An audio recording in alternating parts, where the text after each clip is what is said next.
Hi, everybody. It's Jeff Allen, and I want to tell the story. Over the past few months, I have been asked to tell my story about the Haitian Creole language technology, why I kind of got into this, how I got into Haitian Creole to start with. Sorry, I'm in the background. I'm in a restaurant right here. I'm going to talk a little bit louder. This is where I am, and I do get this talk. Um, and kind of tell the background of it and how I got into it. And so I kind of want to tell the story here. This is going to take a coffee here. This is not going to be a 3 minute blurb, okay? I'm not going to give a pitch here. I'm going to tell a story just like storytellers do. So, um, so it all kind of the moment in time when all this converged was in January, on January 12th, 2010, when I was watching the television with that major earthquake in Haiti that hit. It was it was a 7.0 magnitude earthquake, and it pretty much devastated the country. And I was sitting there watching the TV, just crying, just literally crying. I'm gonna try to not cry right now, okay? Um, and uh, and there were a number of reasons for that. And a lot of people don't really know much about why I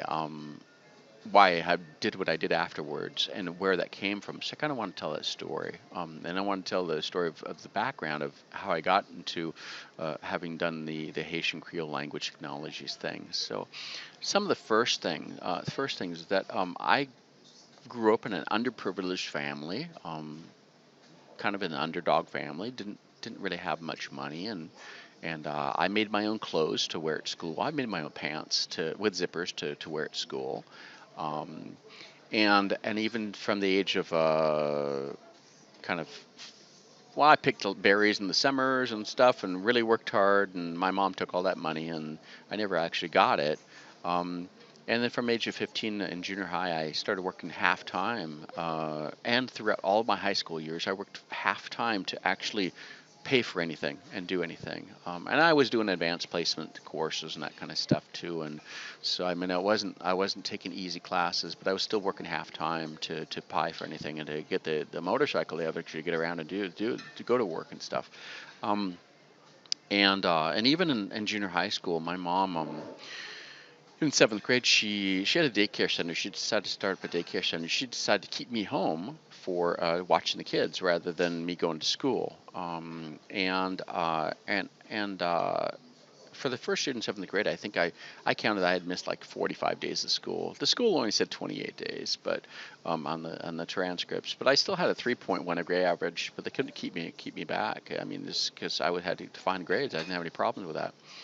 And I don't blame my mom, and I've forgiven her and stuff, and she's passed away. But it's not easy time as a child, as a teenager. And in high school, I went to go work in some summers on an Indian reservation up in Canada, a couple summers for part of the summers, and that kind of got me touched. And my dad grew up in China too, and my grandparents were missionaries. So I mean, I was this whole language thing was and culture cross culture thing was already kind of part of my background. My grandfather spoke Chinese fluently and wrote books, and he was thinking always talking about China. He had grown up in China. I mean, um, so I mean, this was kind of my background of just culture, cross cultural things and stuff was kind of my the kind of family background.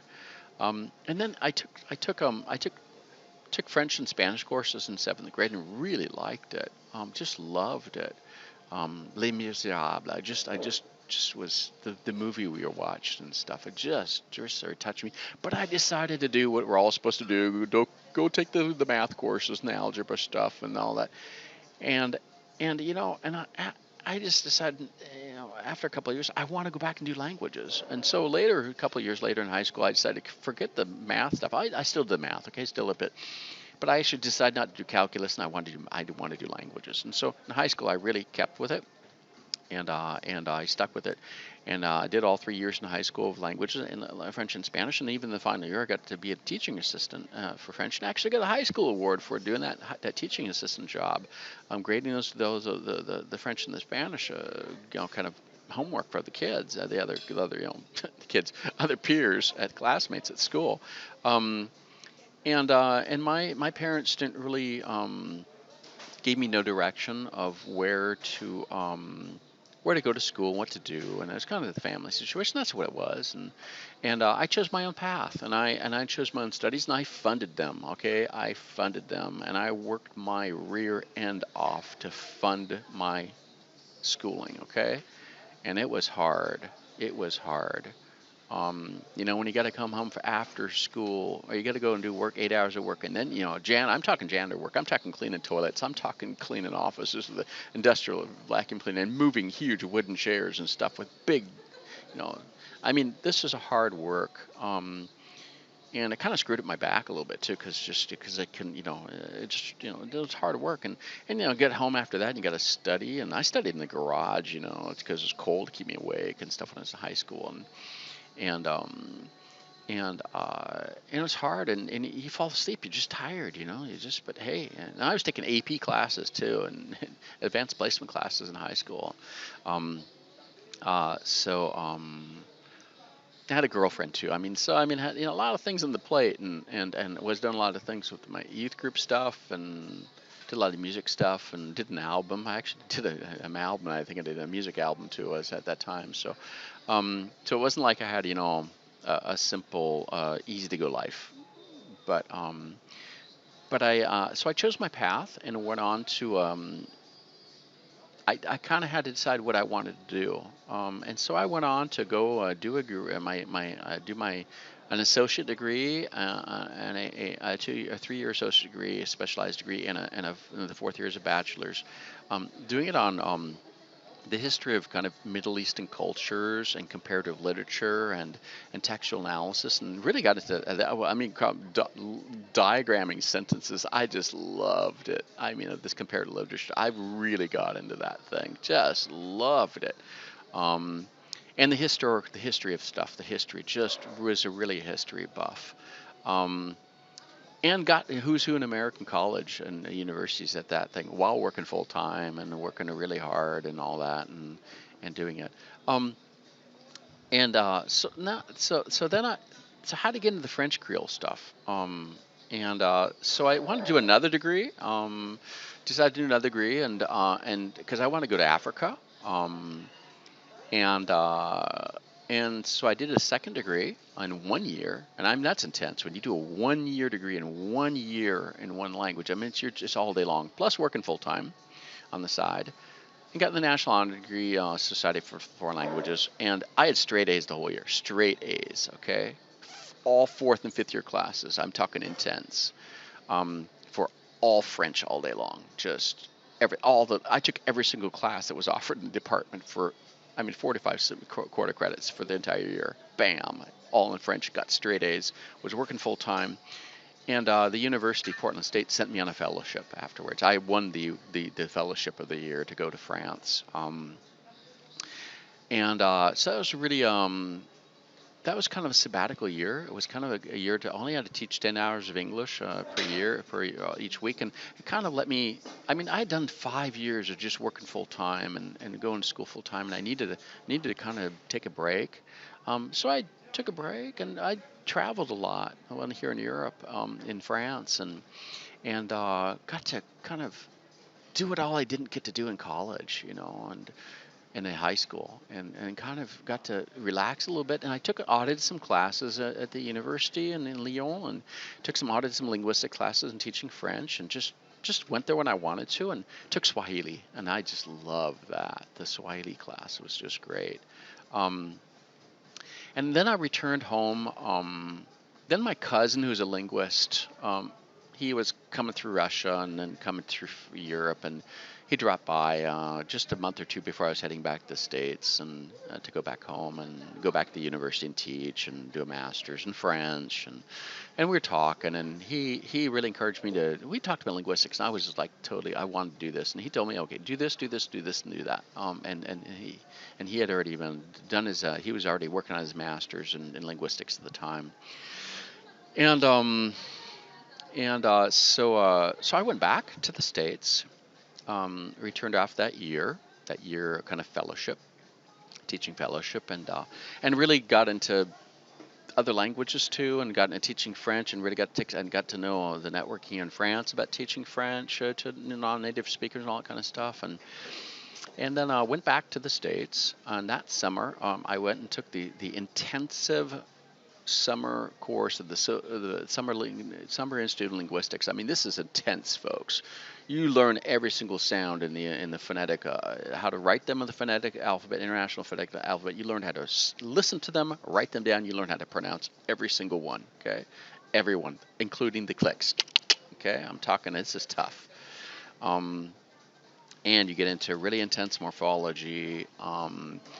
And all kinds of stuff. Okay, and the first, this is not. I mean, this weeds people out. Okay. Now this actually the first time I didn't have to work full time or actually part time. I actually got to just do the schooling for the summer and stayed with my best friends, in-laws, and there in Eugene, Oregon, and then was planning to go back to Portland State and went back. And in 1 year, I did the master's at Portland State in linguistics. This is like just fast track. I was ready for this thing. And I was teaching French with my GTA, my graduate teaching assistantship. And I was, but during this time of that summer session and then the year, I was kind of thinking, what do I want to do? And I didn't want to do what everybody else had always done. I didn't want to do kind of work on the things that everybody else had kind of worked on before. And, literature stuff, everybody's kind of hacked this. Everybody's been kind of trampled down these literature books and stuff for centuries. And I wanted to do something different. And in the summer and linguistics classes at the University of Oregon, there was a sociolinguistics class, and they talked about Creole language. No, that kind of interesting. And then when I went to Portland State, and took a sociolinguistics class there, and man, Jim Nadinger was talking about Creole languages, and I said, I want to do this. I want to do this. I want to do something no one else has really done, or hardly anybody's done, and I decided to do that. So that year, and so I signed up with the Summer Students of Linguistics, kind of go do survey work, and kind of plan to go do that. Just kind of get into this because I knew that would be a way to jump into it really quickly and stuff. And so I still had my thesis to work on at the end of the year. I had got high pass in my scores and stuff, and I knew this is what I wanted to do. I just knew it. Um, and and then But at the end of the year, there was an opportunity to come back to France, the same town in Lyon where I had lived a year before, as as a to get sent again another overseas assignment, the second time in a row to the same town, to be the graduate teaching assistant of a study abroad exchange program between all of the universities in Oregon, and I was coming from Portland State, and to go to the one in all the universities in Lyon there in France. And I had a dual appointment. So I had a dual appointment, I mean, of the linguistics department and the French department from Portland State. And Oregon State was actually sponsoring it. So it's like a really cool opportunity. I said, I got to do this. I got to do it. So I went back to France. I came back to France. I'm here. And um, and uh, and so all I had to do was kind of work 20 hours a week and help with the students and all that. And that was my teaching assistantship stuff. But I had to take classes because I had to be a master's student. So I took the master's program in linguistics at the University of Lyon. And I already been there the year before, so they kind of already knew me. So I did it, and man, I just loved it. I mean, I fast tracked that puppy. And and I did some dialectology and stuff too, and local patois languages here in France, and did that. But I just decided, okay, no, the Creole. I got to stick with the Creole. I love this. But I couldn't travel because I didn't have money and stuff. So I was getting by, but so I couldn't go travel and do field work in St. Lucia or something. Or I had chosen St. Lucia as kind of the language I wanted to work on because there was a survey team that was there already. They were doing language stuff and working on from the Summit in Linguistics, so they already had a team there working on stuff and folklore stories, and they were working on the Bible, and they had texts, they had stuff to work on, and I was using all these texts to kind of begin to do my learning the language, and so I wasn't talking to people. I was just learning the language by the text. I was just, it's a phonetic language. I mean, it's easy to learn it, and and I never got to go, and never got to. So I did the masters, the masters in linguistics in France, and got really great high scores on that. And I don't know, high honors, and I decided to stay on with the doctoral and not go back to the States. I would decided not to return to Portland State and stay on and in France at the university in France and continue there. And I did the doctoral work there on loan words in St. Lucian Creole from English and phonology and some kind of got in the scientific aspects of it. And it was really fun. Um, so I did a thesis, my master's on sociolinguistics in St. Lucia, and then I did my doctoral work on the phonology and stuff, um, and then it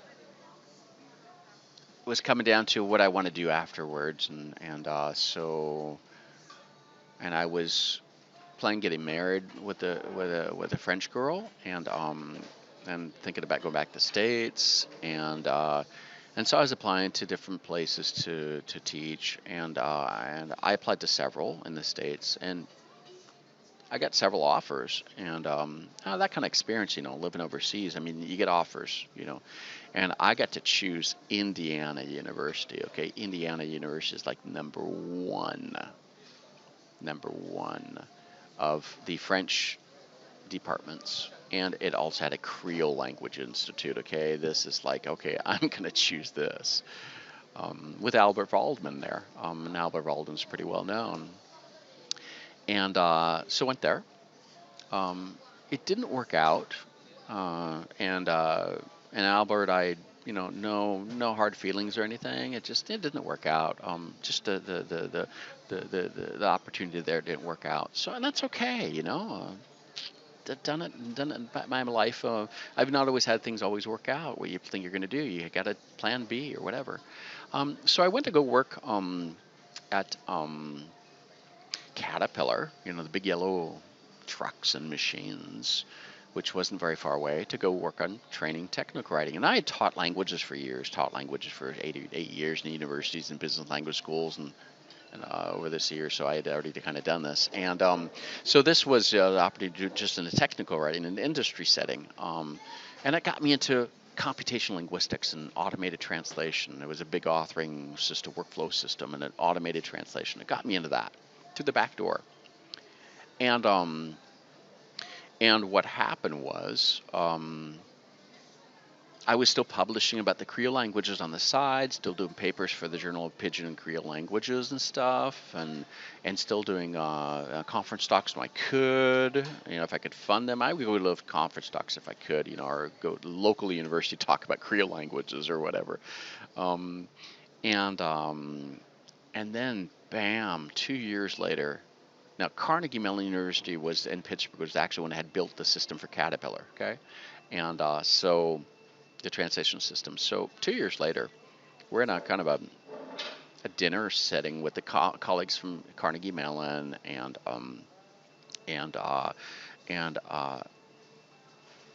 there and we all kind of got around our table. We talked around how we got into our backgrounds, how we got languages or whatever. And so I kind of told my story, Creole languages.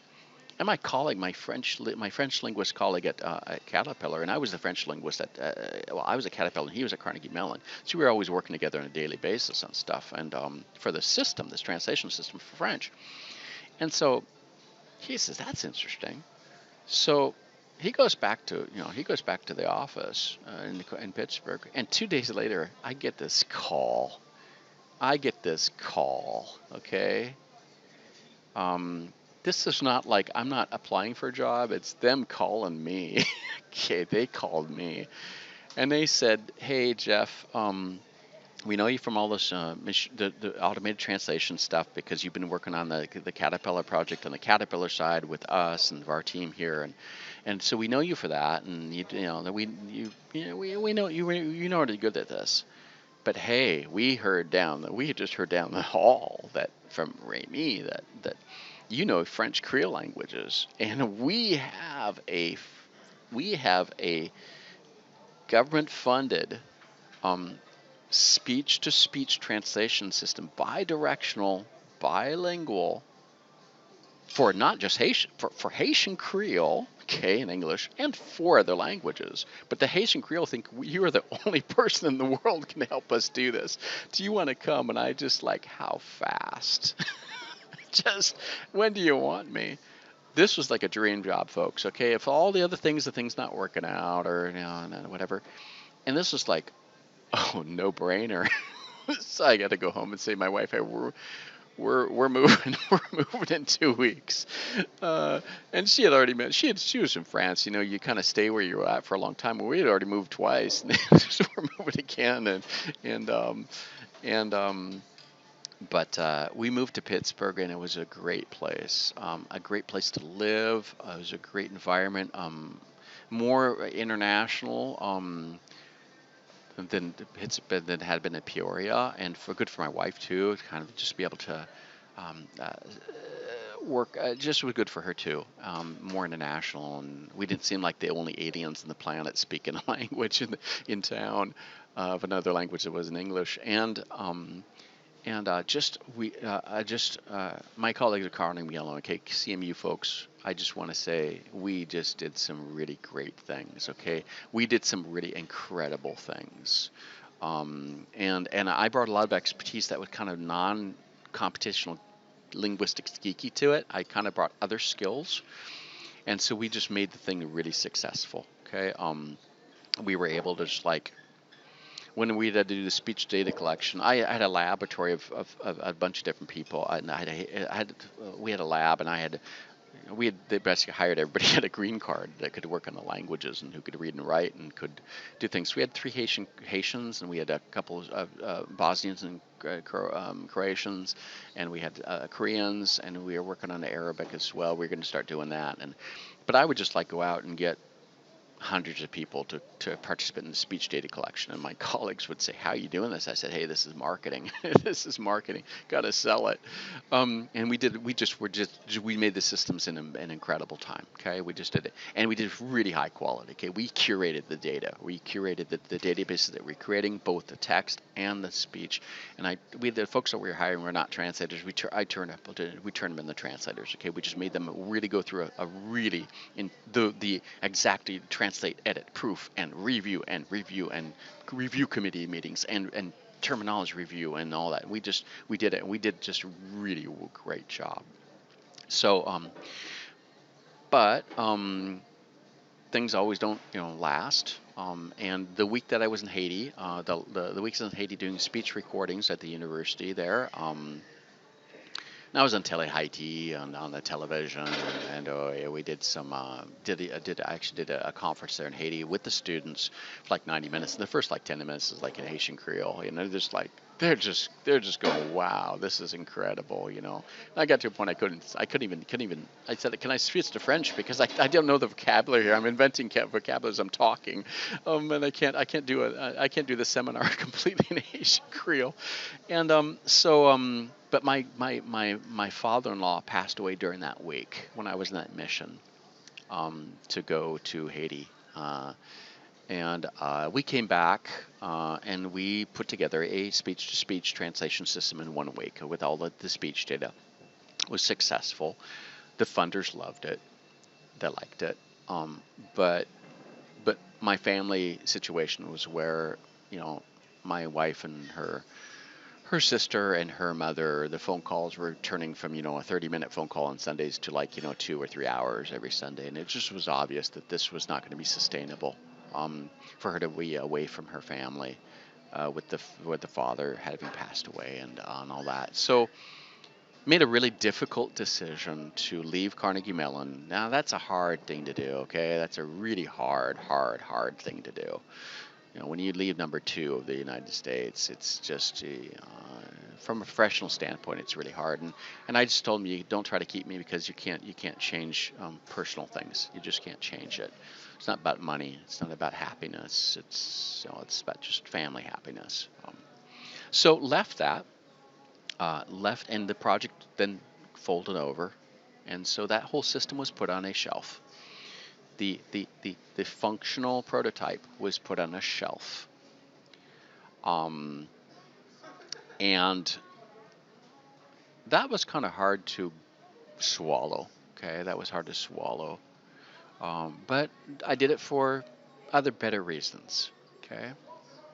Now during this whole time, um, and it's not just about the university, it's not about the job thing in here, but at the same time as all this is happening, okay, and starting back just a few years later, um, and I was also publishing still about Creole language and stuff. We do that whole thing. We were publishing lots of articles what we're doing about the Haitian Creole and stuff, and I mean like 10 or 15 articles and published conference papers and just really some really geeky stuff and some other just more sociolinguistic stuff that kind of totally different view on things and how to deal with a really context. And I don't want to go on the details about this. You got to go read the articles or watch the videos about this stuff. Um, but I just had to leave that position and face the fact that it would get shelved. That system got shelved. So I took on so during that time in parallel, I want to say that my wife and I had decided back just a couple of years before. So back when we got married, it would have been 4 years before. It was that during that period of when we moved to the States, we decided to sponsor a child. Through one of these sponsorship kind of things, and we chose Compassion International, and and uh, and with the back and forth moves, we were always had the same child, and his name was Fanel, and so I'm gonna try to not cry here, okay? Um, and so every 3 months, we had a little form letter we had to kind of fill in, and it was different colors every 3 months. And you write it in English or French. And I know I wrote it directly in Creole. Man, my wife and I would sit down and we'd kind of draft at the version of French that she wanted to we both wanted to do, and then I would translate into Haitian Creole, to Creole. I'd put the translation. They didn't have to have someone translate it for me. I did both versions. So we did the French version together, and we always did French together, I made the Haitian Creole version of it too. And I always said we had to keep it simple, the child in Haiti and stuff, not try to talk about too many things, and just keep it really basic and stuff, and not anything fancy, and not talk about nice things or really fancy. Just keep it really basic communication. And we did that for 10 years. Okay, 10 years. And I'll try to put a picture of the letters here in this video. I'll try to overlay it. 10 years of sponsoring that child. And the one thing that I remember of all those letters was when the money that we gave every month, it was like $30 or €30 a month for 10 years. And that paid for a lunch every day. It paid for a uniform at school, paid for school supplies. And it also paid for a kind of a birthday gift and a Christmas gift. And then we'd kind of send little packages, but the package had to be in an envelope, so it couldn't be. So like we'd send coloring books and crayons and stuff, and just kind of basic stuff and stickers and that kind of stuff. And we did it for 10 years. Okay. And I'm gonna try to hold my composure. So we did that during the kind of all these transitions to the professional job, okay? And then came to move back to Europe, and finding a job back in Europe was not an easy thing in the field because all the jobs were basically in the U.S. for what I was doing, and so I took a job at ELDA, the European Language Resources, European Language Resources Distribution Agency. Is basically the European Commission funded branch of what was all the co-funding of all the language technologies, and it was kind of the database, the language database supplier. So all of these different projects the European Commission funds and stuff and co-funds with all the universities and industrial partners.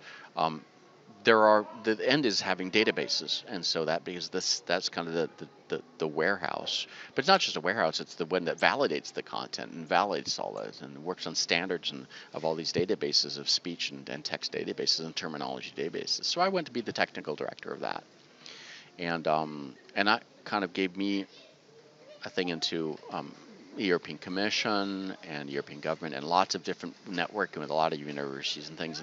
And I was still doing the Creole stuff on the side. And but I had a kind of a job to pay for major international languages and doing surveys and stuff and writing lots of reports and articles and presentations about the importance of standardization of language technologies basically and the databases that make that happen. In parallel, 'cause I always got these things in parallel. I teamed up with someone from MIT who'd been a secretary at MIT, and she had been a missionary in Haiti for many, many, many, many years before, and she had this really cool idea of building this having this spelling converter, because Haitian Creole has a lot of different spelling systems, and so she built a converter that could actually convert between all of them. And with all my language technology background, we decided to team up, and so she had founded a company called. She came, she had worked at MIT, and her name was Marilyn Mason. So she decided to create another company, and quit MIT, and to create a company called MIT2, Mason Integrated Technologies, MIT2. And so I was kind of her behind the scenes advisor. And getting her going and helping her publish. She had not published, so getting her published and just kind of, I was the ghostwriter. Okay, I was the ghostwriter of all that stuff, folks. And and sometimes we put both our names and stuff, and sometimes it's to give us some credibility and in the field, and sometimes we'd let her go with it, and I'd be the ghostwriter behind it. And it really gave her some visibility. I mean, it gave her a lot of visibility. And I wrote a business plan. And I had experience of writing these business plans now from working the European Commission stuff. I knew exactly, and how to do the market analysis. I was doing market segmentation. I was doing market analysis, segmentation stuff for my regular job. So I just applied to the Creole languages, and we actually came out with a business plan of 26 products off the top of my head, 26 products and services with 6 revenue streams. Okay, this was like really incredible stuff. 30-page short version and 130-page long version, and we had a board of advisors and some really well-known names, and Haitian Creole committee, and really brought in the Haitians too to be part of this.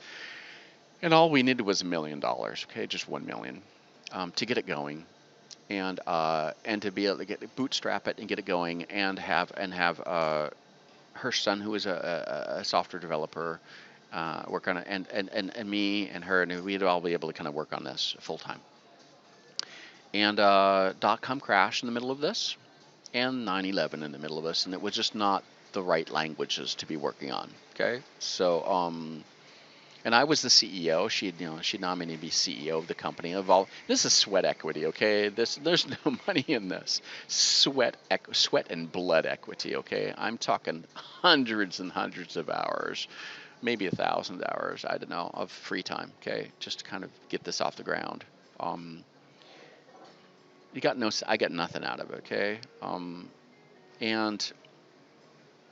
it folded under because of basically just all the venture capital disappeared with 9/11 and with the .com crash. It just all disappeared, and the whole field was impacted. The whole language industry was impacted as well. I mean, think of localization. The world didn't even have any conferences for like a couple of years because it was just no one had any money. I mean, it was just a really bad time. The whole I learned how to speak with there was that kind of a crash there with all that, and all those things got all divided up and stuff. It was just a bad time. There was a lot of things that were happening, in the language industry too, and so that folded under too. Okay, so I got that language translation system on Haitian Creole sitting on a shelf, and now I've got this other company I've been encountered, the startup company for language Creole technologies. It's folding under,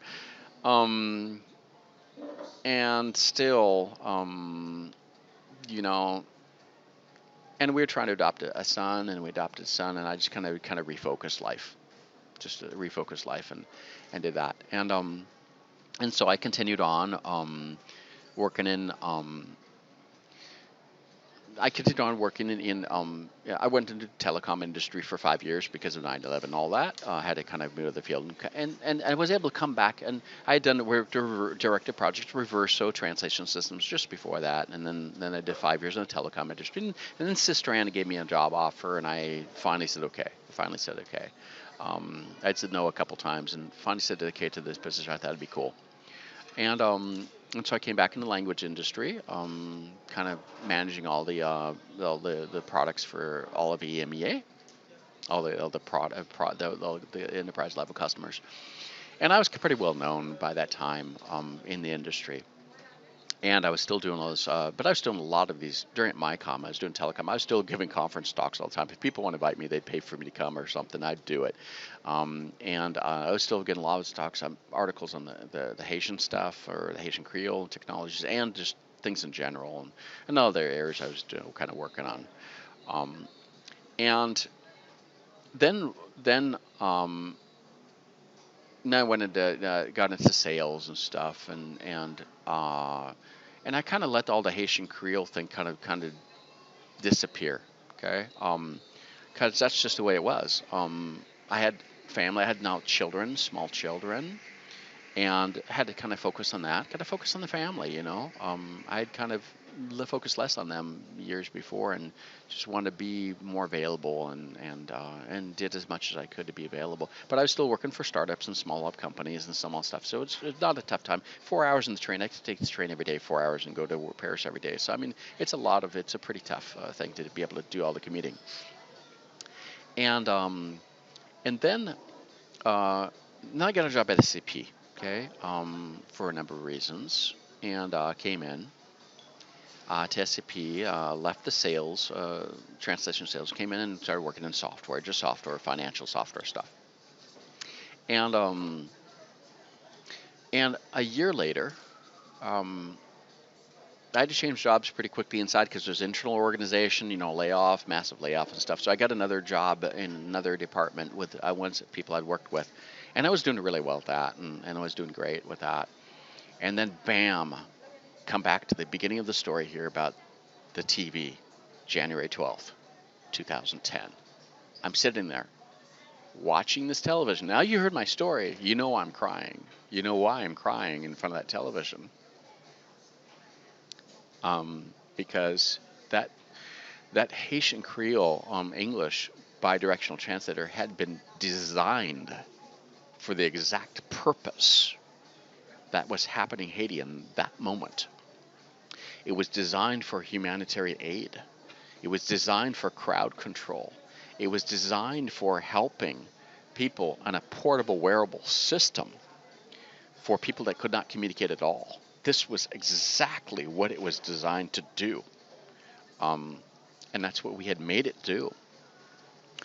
Yeah, it was for kind of military intervention, but I mean, it was really built for that whole context. And all the questions were around, all the things the system was based on, to be able to ask questions, answer questions, and basic stuff for everything. It was really designed for this purpose. And I am just like crying my eyes out in front of that television.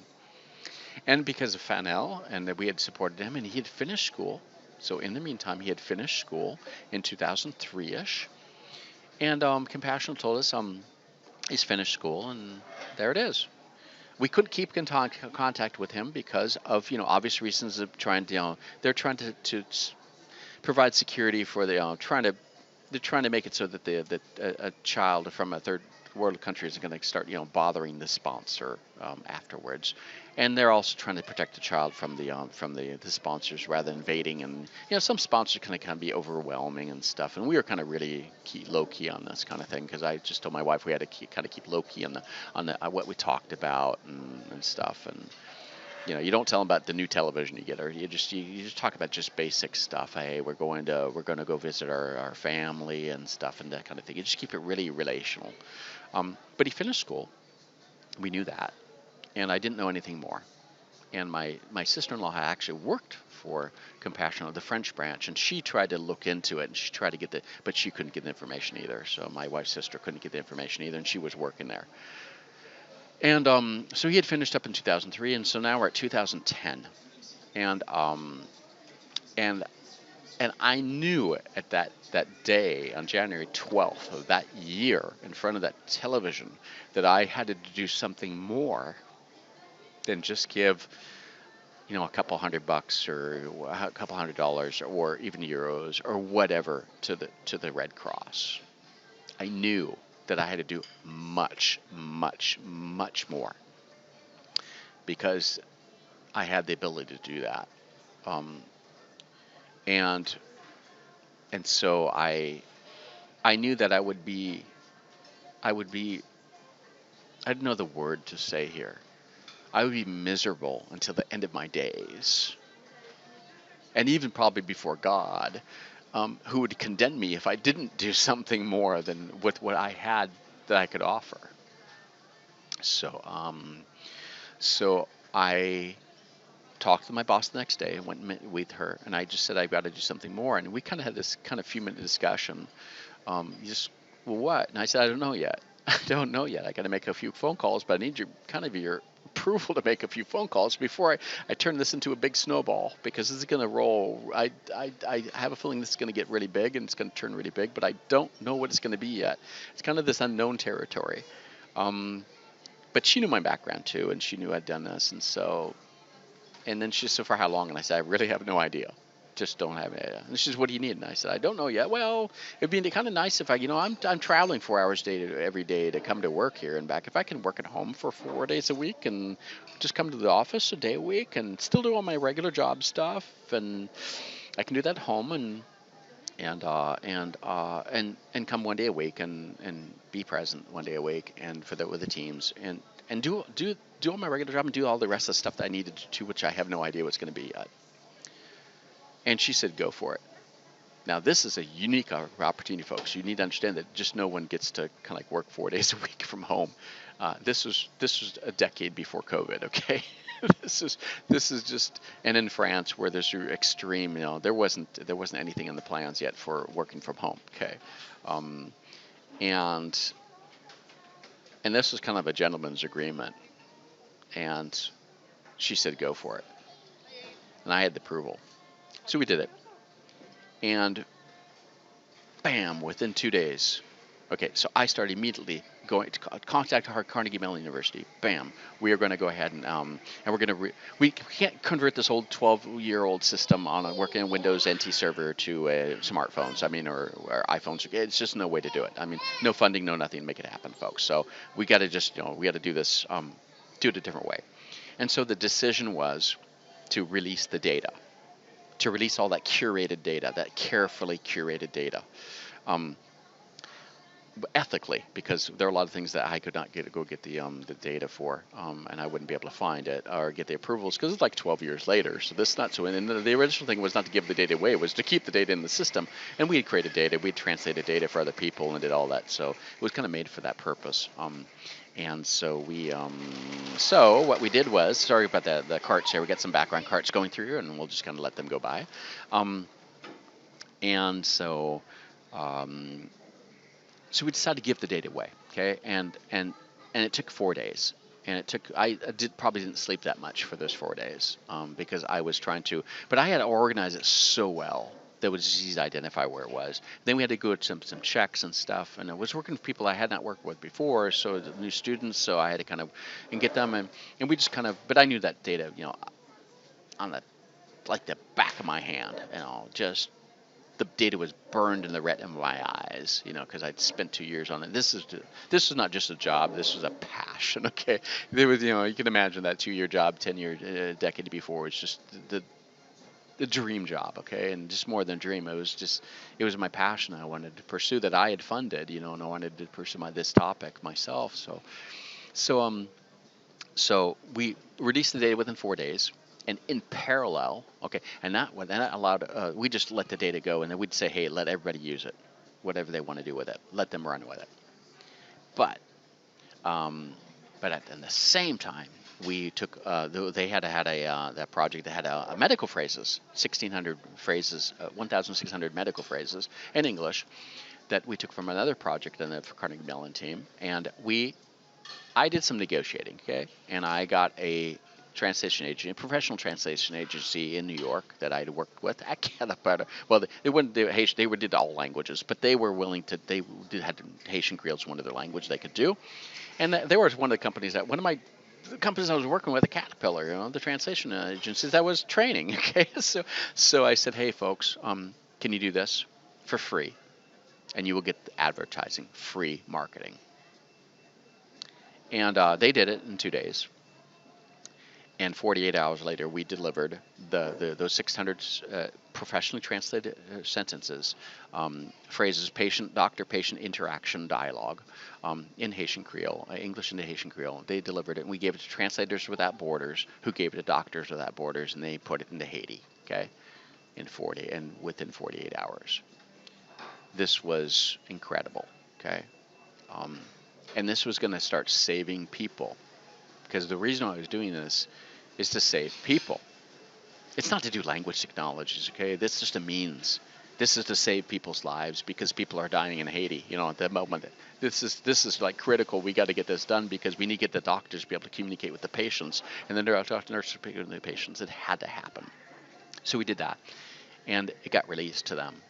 And I'm going to start looking with Doctors Borders right now and see what actually there. But if they remember that and what had happened, I would like to get some testimonies about that. But that was the first thing we delivered. Within a couple days, 2 days, bam. And then within an extra 4 days after delivering the data, Microsoft Translator, the team at Microsoft, put Haitian Creole into Microsoft Translator in 4 days.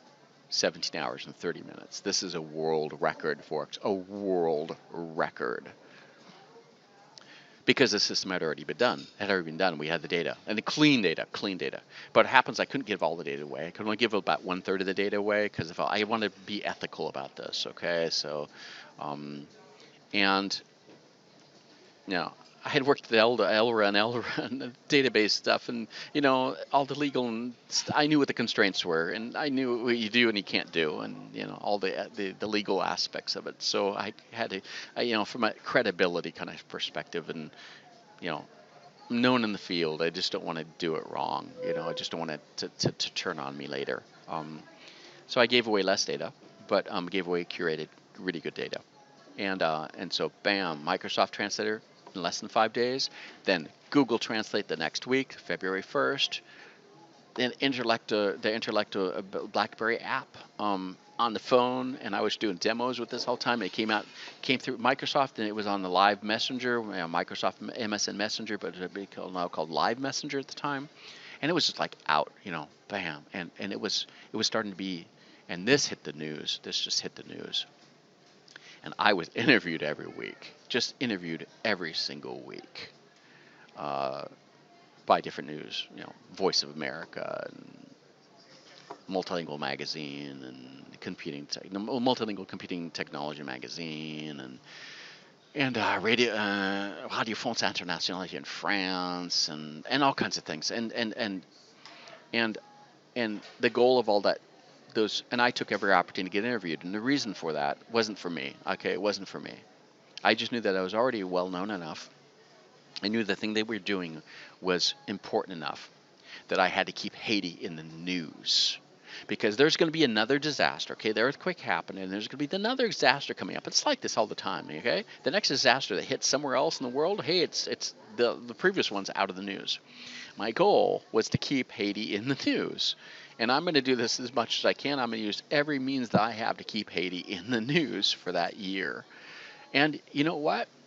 A few months later, there was a tsunami in Japan. And then there was that volcano that erupted in Iceland. There were all these things, exactly what I had planned. The things were coming. But we kept Haiti in the news. We keep people focusing on the bottom of the billionth.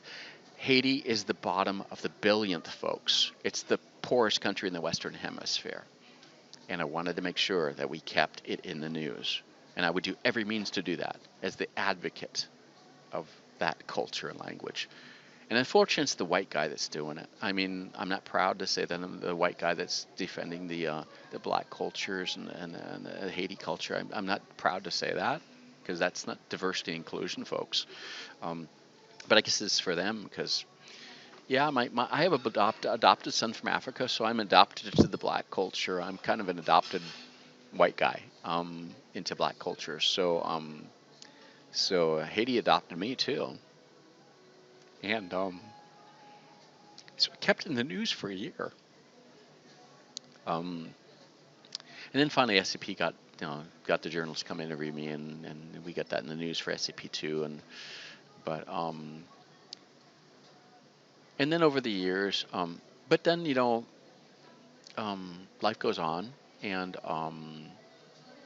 and uh, and so I wasn't didn't have a job. I actually wasn't working in I was working on software products, so I wasn't financial software. So I wasn't actually working in the language technologies area at all. And so, and several years later, I was able to get SAP to kind of help me work on the language technology. But Haitian Creole just isn't in the business plan. It's not part of the business plan. So, um, and that's okay. That's fine.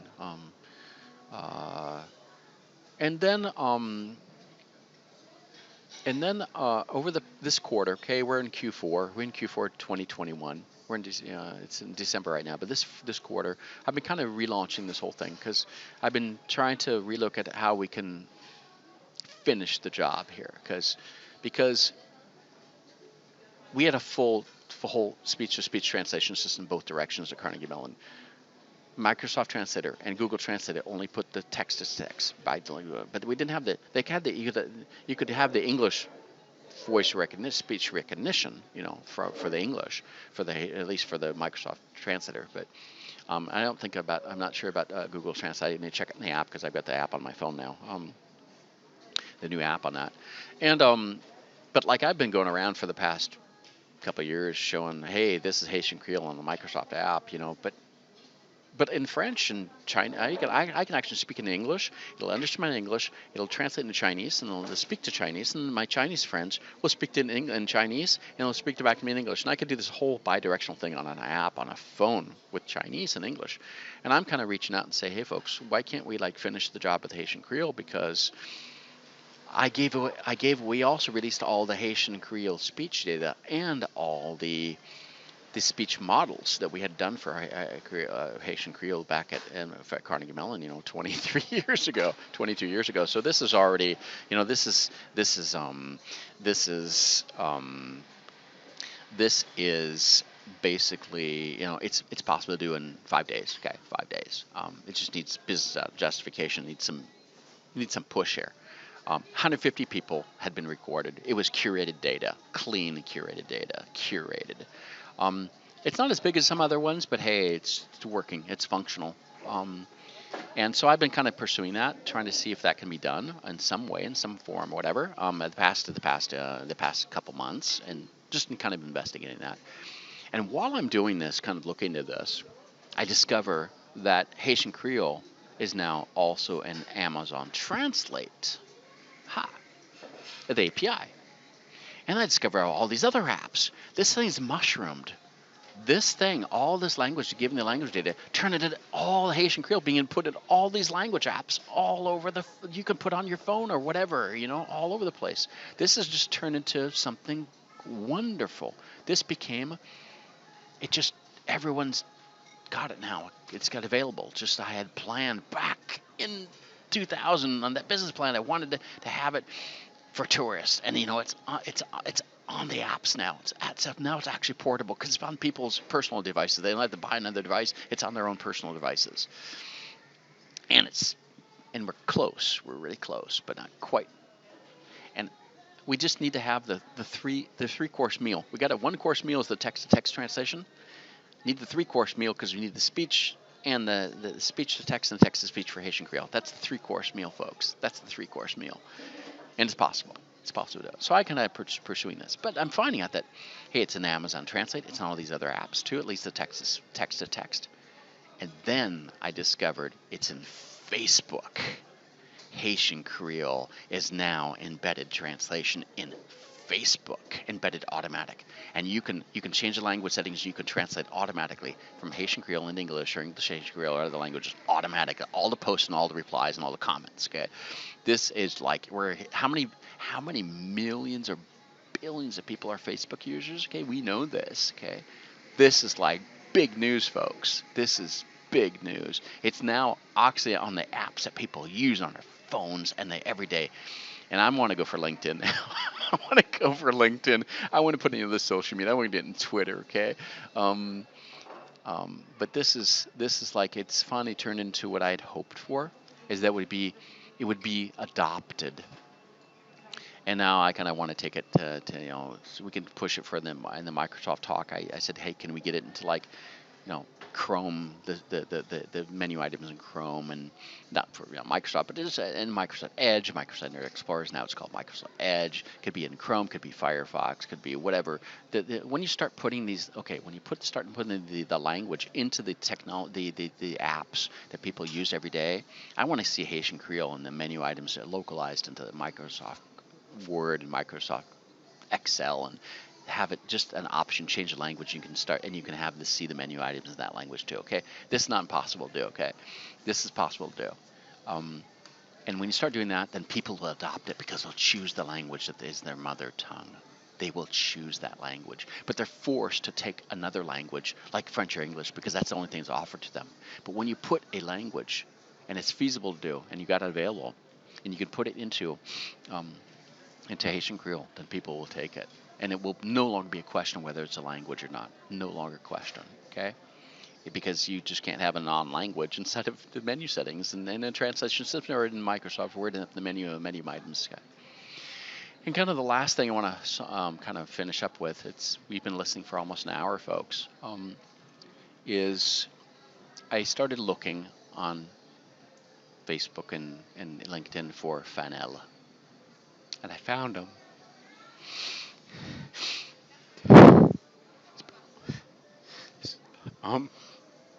It's been almost 20 years.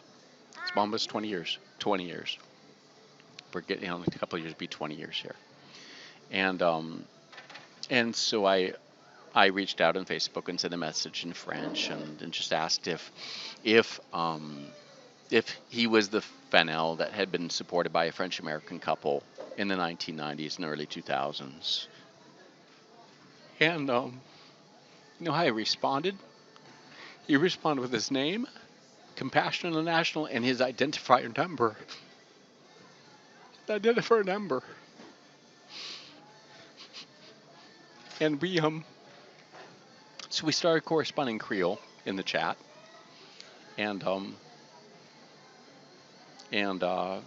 he gave me his phone number, and we talked, and it was a very emotional moment. And he began to tell me. I asked him about. I said I remember. I took a picture of the letters, and put it in the chat. And he said that just the souvenir, the memories were just coming back to him. And he could not stop saying thank you for supporting him. So I'm crying, folks, but he couldn't stop. He couldn't stop saying thank you. And he told me what he went on to do. He became a language professor. He became a language professor, folks. He taught language. He got into translation, and he became a language professor. And then he went on to other stuff too. And he could not stop saying that many Haitians did not have the chance that he did because someone supported him and they cared for him long enough to keep him through school. And I told him that. And I told him, hey, Haitian Creole is in Google and Translate and Microsoft and Facebook. He says yes, and I said that's me. That's your sponsor. And I said the reason why I did that was for him and his culture, his language, his culture, and so so that's my story, folks. Okay, it's not about a fly-by-night glory opportunity. Okay, it's not. It's not about trying to be famous. Okay, you don't stick around with something for 30 years for that kind of situation to that kind of thing. So, but that's why I did it, for him and for the culture and for language. And I just really want to thank you for spending an hour listening to this story. Thank you very much. Thanks for Haiti. I just want to add now, I'm still in the restaurant, but I had moved to another spot where they have a plug-in, and just want to say that kind of the call to action out of all this is, I've been looking for kind of the succession plan here, thinking about the succession plan of everything I've been doing for 30 years. For Korean languages, who's going to be the next ones to take it on? Who are going to be the one or more people that are going to take on this responsibility and take it? And I just really want to see the Haitians and the Martinicans and the Guadeloupans and all of you folks to take this on, to own this. So I don't have to be the advocate and be the champion, but that you are the champion for your own languages, and that's what I'm really hoping for here. So I'm kind of just making a call for proposals. Who wants to be the next generation to do this, and to take it on and just build upon it. And what I've done is I've been a catalyst just to be able to take it to a certain level, and let you take it for your own languages, and that would be the greatest thing. And I can really feel like I've accomplished what I've really wanted to do for 3 decades. So it's an open call. Who wants to do it? And I think it needs to be multiple people. It does not be one, but you need to work together. You need to trust. You got to work together and trust. And you've trusted me for 30 years. And I want to be able to trust back and say, hey, who's going to do it? Who's going to work together, and who's going to kind of take this on and advocate for it, and really take it further. So it's up to you. Let me know. You know how to reach me.